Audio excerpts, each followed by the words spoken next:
नमस्कार दोस्तों, stock market studies में फिर से एक बार आपको बहुत बहुत स्वागत है।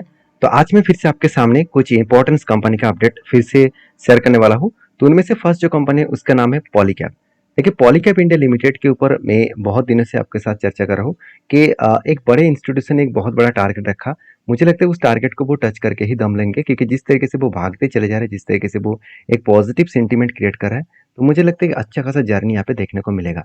फिर भी पॉलीकैब के ऊपर मेरा जो व्यू है वो मैं आपके साथ शेयर करूंगा, क्योंकि मैंने जिस बेसिस में एंट्री लिया था उसका टारगेट तो अचीव हो चुके हैं। नेक्स्ट जो एंट्री लेने वाला था उसका सिचुएशन अभी तक नहीं बना।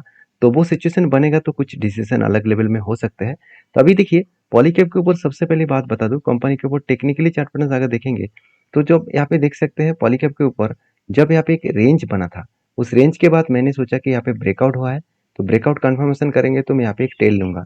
तो उससे पहले देखिए एक नेगेटिव न्यूज आया कि पॉलीकैब ने 1000 करोड़ का जीएसटी पेमेंट नहीं किया। तो इस तरीके से न्यूज आने के बाद बिग फॉल देखने को मिला।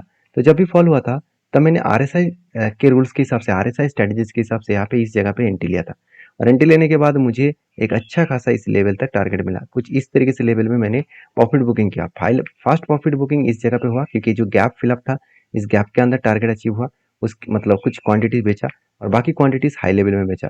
तो जब इस तरीके से एंट्री में लिया था तब मैंने आपके साथ शेयर भी किया था। अगर आप मेरा पुराना सब्सक्राइबर है तो आपको पता है। और अभी फिलहाल के लिए जो सिचुएशन बना है उस सिचुएशन के बेसिस में मुझे एक बिग कप तो देखने को मिला था। और बिग कप देखने के बाद यहाँ पे एक छोटा सा हैंडल के मैं इंतजार कर रहा था, मगर मेरे कहने पे तो मार्केट नहीं चलेगा। तो यहाँ पे मेरे कहने से उल्टा हो गया। तो यहाँ पे कंपनी पैटर्न को ना बनाकर कंपनी लगातार जर्नी करके ऊपर जा रहा है। तो यहाँ पे जो मार्किंग में लाइन करके रखा हूँ, तो ये लाइन मार्किंग क्यों रखा हूँ? क्योंकि एक बड़े इंस्टीट्यूशन इस कंपनी के ऊपर क्या किया, एक टारगेट दिया। वो टारगेट क्या है मैं आपको बता दूं कि जेफरीज जेफरीज ने इस कंपनी के ऊपर 7125 का टारगेट रखा। तो 7125 का ही मैंने मार्किंग करके रखा। और जिस तरीके से वो भागते चले जा रहे हैं, मुझे लगता है इस टारगेट को वो अचीव करेंगे। तो आप कहेंगे कि सर इसको टच अचीव करने के बाद ही क्या शेयर कर गिरने वाला है, तो यहाँ से मैं सेल करूँ, क्या यहाँ से मैं पुट बाई करूँ? देखिए, इस तरीके से काम मत करिए। मैं कभी भी इंट्राडे करता नहीं हूँ। और दूसरी बात, मैं ऑप्शन फीचर्स के ऊपर काम नहीं करता हूँ। मेरा काम हमेशा as a long term investment और एज ए स्विंग बेसिस में है। हाँ, कभी कभी कोई भी अगर न्यूज पहले से मिल जाता है तो कुछ क्वांटिटी के साथ मैं इंटरडे कर लेता हूँ, वो अलग बात है।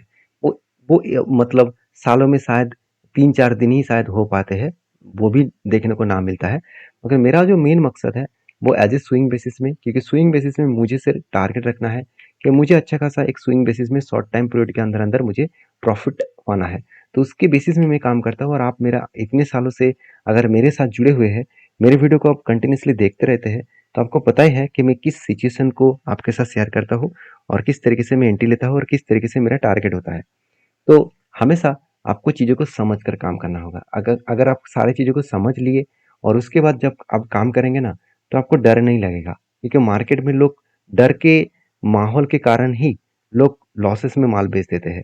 उसका कॉन्फिडेंस है, जब वो बाय करते हैं उसका कॉन्फिडेंस बहुत ज़्यादा होते हैं कि हाँ, मैंने यहाँ पे एंट्री लिया और मेरा टारगेट इस लेवल तक रहेगा।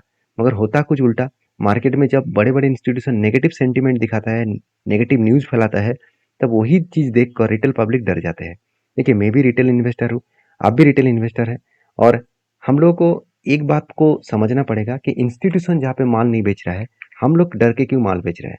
तो इस चीज़ों चीज़ों को समझना पड़ेगा। तो फिलहाल के लिए मेरा पॉलीकैब के ऊपर कोई भी ट्रेंड नहीं है, क्योंकि पॉलीकैब मेरे हिसाब से एक बेस्ट कंपनी है और one of my favourite company भी है।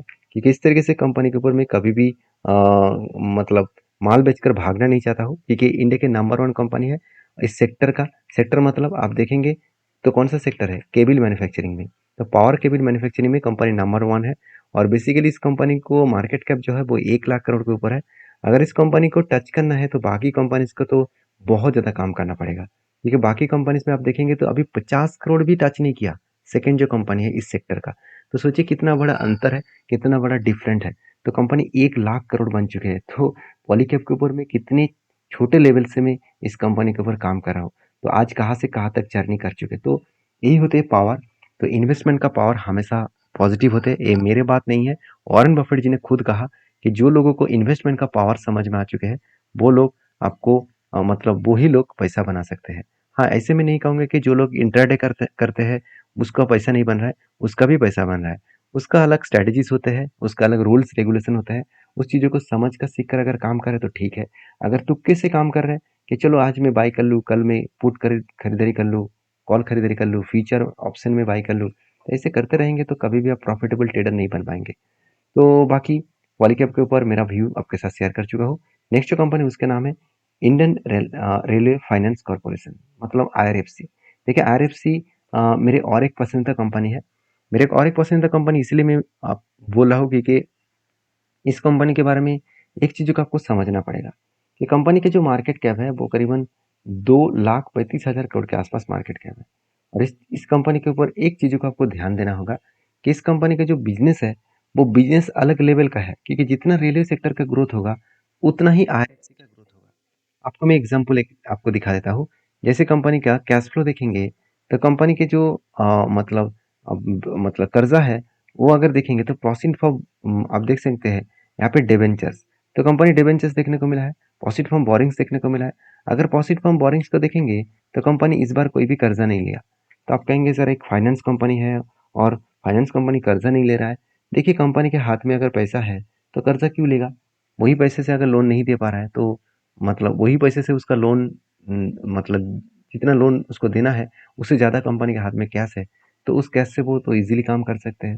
तो बेसिकली कंपनी जो पहले कर्जा लिया था उसको धीरे धीरे करके रिपेमेंट भी कर रहा है। और इस कंपनी के ऊपर एज ए इन्वेस्टर अगर देखेंगे ध्यान से तो म्यूचुअल फंड तो माल बेचा मगर एफएस ने कुछ भी क्वांटिटी को नहीं सेल ऑफ किया। तो ज़्यादा से ज़्यादा होल्डिंग किसके पास है? प्रोमोटर के पास। 86% होल्डिंग प्रोमोटर के पास है, जो एक ऑब्वियसली मेरे हिसाब से वीकनेस पॉइंट है, क्योंकि सेबी के रूल्स के हिसाब से किसी भी प्रोमोटर के पास होल्डिंग्स 75% से ज़्यादा नहीं होना चाहिए। अगर हो तो उसको बेचना पड़ेगा। 75% के ऊपर जितना शेयर रहेगा उसको बेचना पड़ेगा। तो मुझे लगता है ये जो सिचुएशन बना है, इस सिचुएशन के बेसिस में बात करूँ तो कंपनीज के ऊपर एक थिंकिंग पॉजिटिव आने में थोड़ा सा टाइम लगेगा, क्योंकि ये कंपनी बहुत दिनों से एक जर्नी करने के बाद एक ही रेंज के ऊपर मतलब अटक चुके हैं। आप देख सकते हैं कंपनी के ऊपर एक रेंज बना था। मैं आपको रेंज के बारे में बात करूँ, अब ध्यान से देखना। कंपनी के ऊपर एक बाइंग रेंज बना था यहाँ पे 3 कैंडल में करीबन 26% के आसपास।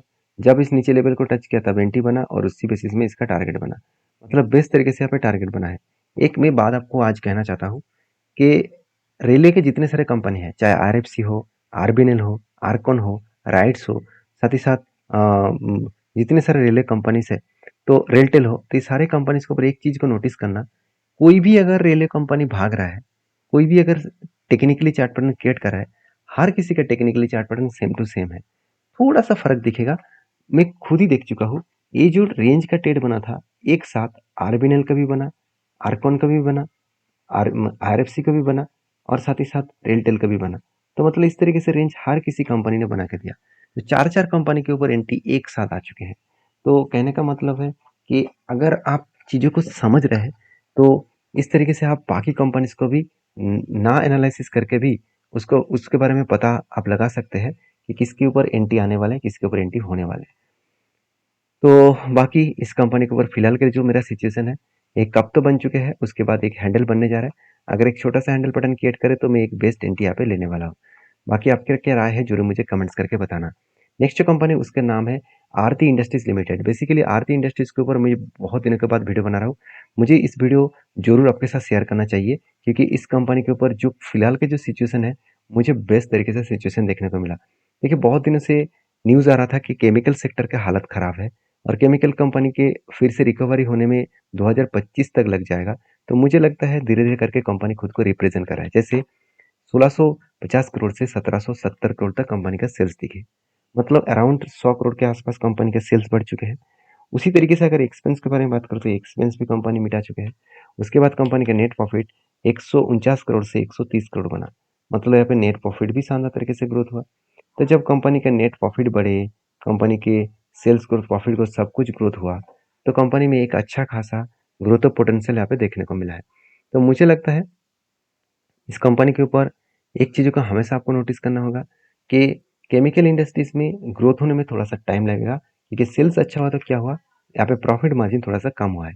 और प्रॉफिट मार्जिन कम होने के कारण कंपनी के ऊपर जो प्रेशराइज है अभी भी कंटिन्यू है।